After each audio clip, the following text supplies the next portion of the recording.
All right, welcome back. This is segment 4 in our series, Why the Warmth of Collectivism is a Lie.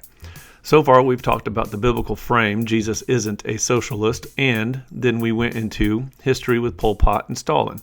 Today is Mao Zedong. And I want to say this at the start. Mao isn't a footnote. Mao is what happens when collectivism gets national scale. Mass movements, mass compliance, and then mass consequences. And yeah, this can feel heavy, but it's important because slogans don't feed people. Policies do. And we have to evaluate ideas by what they produce when real human beings are involved. So, who is Mao?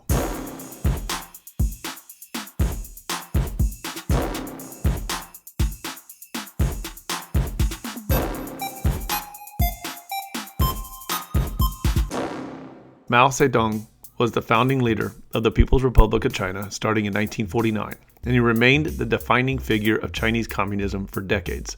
And here's a key thing about Mao. He wasn't only trying to change an economy. He was trying to change a people. Sounds familiar, doesn't it? The pitch wasn't just, let's help the poor. It was closer to, we're going to build a new society with new values, new loyalties, and a new kind of person. And whenever a movement starts talking like that, total transformation, it's a flashing warning light, because to get new people, you usually have to do two things: break old loyalties, enforce new ones.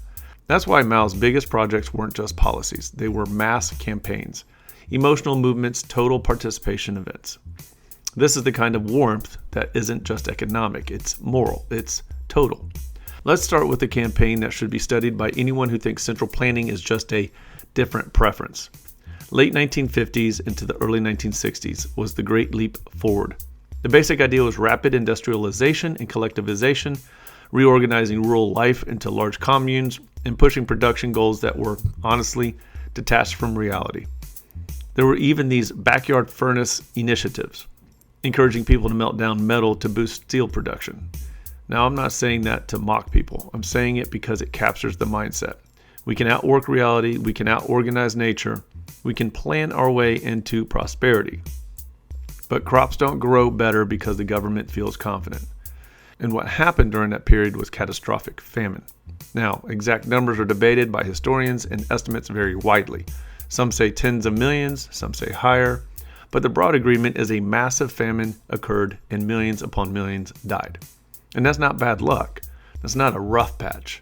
That's what happens when ideology tries to outvote reality. Here's the teaching point, and it's simple, but it matters. When the state controls food, error becomes fatal. Because once you collectivize agriculture, you're not just changing how food is grown, you're changing who has power over survival. And here's the pattern that shows up in Mao's Great Leap Forward, and honestly in most collectivist famines. The center sets quotas and goals. That's first. Second, local officials over-report success because the system punishes bad news. Third, the center believes the fake numbers. Fourth, the state keeps extracting food based on those fake numbers. Fifth, villages run out of food. And last, people starve, while paperwork says everything is fine. And then the final piece. Anyone who says this isn't working becomes a political problem. Because in a system where the mission is sacred, honesty is treated like sabotage. So you get silence, you get fear, you get propaganda, and you get bodies. This is why warmth language is dangerous when it's attached to compulsion. It can make people stop asking the most loving question of all. Is this actually helping the people we claim to care about? Okay. So if the Great Leap Forward shows what happens when collectivism tries to control the economy and nature, the Cultural Revolution shows what happens when collectivism tries to control culture and conscience. This starts in the mid-1960s and runs into the 1970s. And the basic idea was, China needed to be purified. The revolution needed to be protected from old ways, old thinking, and counter-revolutionary influences. So Mao mobilized youth, the Red Guards, and encouraged campaigns against what they called the four olds: old ideas, old culture, old customs, old habits. Now again, on paper, that can sound like progress, but in real life, it meant public humiliation, denunciations, quote-unquote struggle sessions, violence, and the destruction of cultural and religious artifacts. People were turned into targets: teachers, intellectuals, officials, sometimes even family members. And here's what's important for our series. Collectivist movements don't tolerate rival loyalties. Faith is a rival loyalty. Family traditions can be rival loyalties. History itself can be a rival loyalty. So the movement labels them enemies, and once people are enemies, cruelty becomes permissible. This is one of the reasons these systems always need enemy categories, because fear becomes the glue. Another Mao-era feature worth understanding is the development of reform through labor, what's often referred to as logi. This is the idea that prisons and labor camps aren't just punishment, they're re-education. They're meant to reshape beliefs and produce conformity. So you don't just lose freedom. You're pressured to adopt the approved narrative to survive. And that's one of the big themes Mao helps us see.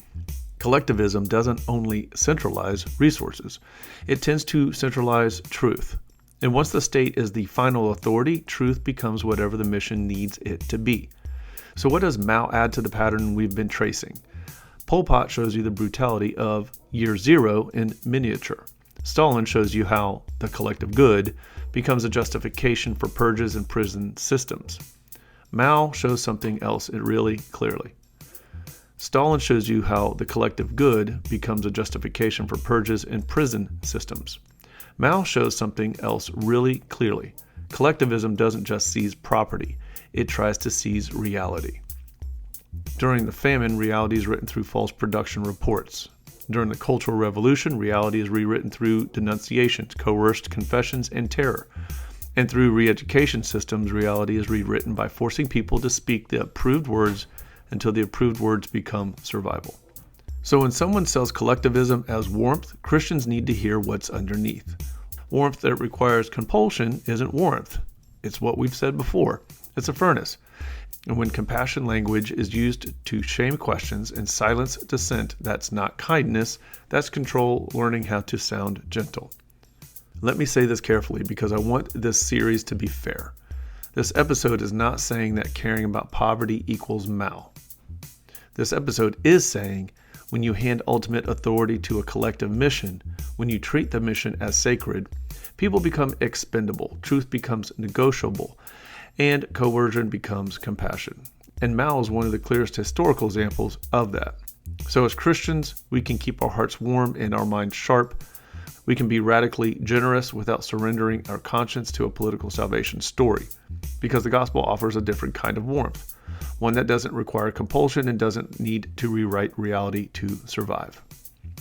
Next segment is important because a lot of people think this conversation is only about economics. It's not. Next, we're talking about Hitler, because total control doesn't always come through class language. Sometimes it comes through race and nation, with the same kind of collectivist logic. The group is sacred, dissent is treason, and enemies must be removed. That's next. Who was Hitler? All right, before we go, we close the way we try to close everything at It Makes Sense. If this episode helps you, would you do a few quick things? Follow or subscribe wherever you listen. Leave a review. It genuinely helps people find the show. And share this episode with someone who's hearing these ideas and trying to sort it out. We'll have links and resources in the show notes. Thanks for spending time at the table with us. Next time, Hitler. Until then, stay rooted in the Word, stay clear-minded, and we'll see you in the next segment. God bless.